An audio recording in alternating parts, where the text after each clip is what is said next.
পানি ব্যবহার করে কিভাবে কপারের চুলা বানাবেন যার মাধ্যমে প্রতি মাসে আপনার কয়েক গুণ গ্যাসের টাকা বেঁচে যাবে। প্রিয় দর্শক, স্ক্রিনে যে কপার পাইপটা দেখতে পাচ্ছেন, এইরকম একটা কপার পাইপ সংগ্রহ করে সেটাকে রাউন্ড শেপে গোল করে নিতে হবে।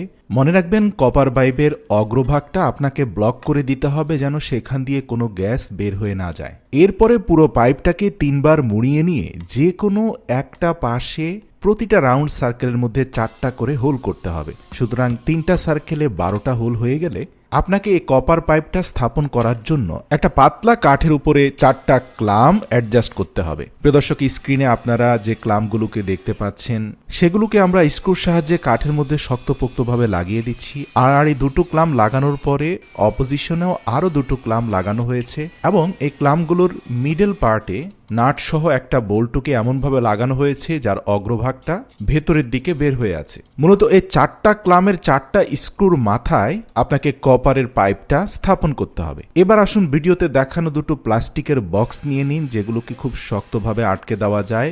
এয়ার টাইট এরকম 2টো বক্সের উপরিভাগে 2টি সমান্তরাল ছিদ্র করে নিন। এবার কপার চুলা থেকে কিছুটা দূরত্বে 2টি বক্সকে স্থাপন করুন। আপনার নির্মিত চুলা থেকে বক্সগুলো যেন সরে না যায়, এর জন্য নিচে কিছু আঠা লাগিয়ে সে বক্সগুলোকে স্থাপন করুন। সর্বশেষ এয়ার কম্প্রেশন একটি মোটর লাগিয়ে দিন, যার মাধ্যমে বাতাসের তীব্র চাপ সৃষ্টি করা যাবে। এবার আসুন ছিদ্রগুলোর সাথে কপার পাইপকে কানেক্ট করতে হবে। প্লাস্টিক জারের সর্বশেষ হোলে পাইপের এক অংশ ঢুকিয়ে অপর প্রান্ত একটা কপার পাইপের সাথে একটা জিপ টাইয়ের মাধ্যমে শক্তপোক্তভাবে লাগিয়ে দিন। প্রথম জারের অপর ছিদ্রর সাথে দ্বিতীয় জারের প্রথম ছিদ্রটি আরেকটি প্লাস্টিক পাইপের মাধ্যমে কানেক্ট করে দিন এবং সর্বশেষ জারের অবশিষ্ট ছিদ্রটির সাথে এয়ার কম্প্রেসর কানেক্ট করে দিন। এটাও একটা জিপ টাইয়ের মাধ্যমে শক্তপোক্তভাবে লাগিয়ে দিন। প্রতিটি ছিদ্রপথে পর্যাপ্ত পরিমাণে আঠা লাগিয়ে দিন যেন কোনোভাবে বাতাস লিক করতে না পারে। আমরা যদি বাঁ দিক থেকে মোটর সহ জারগুলোকে দেখতে থাকি তাহলে আপনি দেখতে পাবেন প্রথম জারের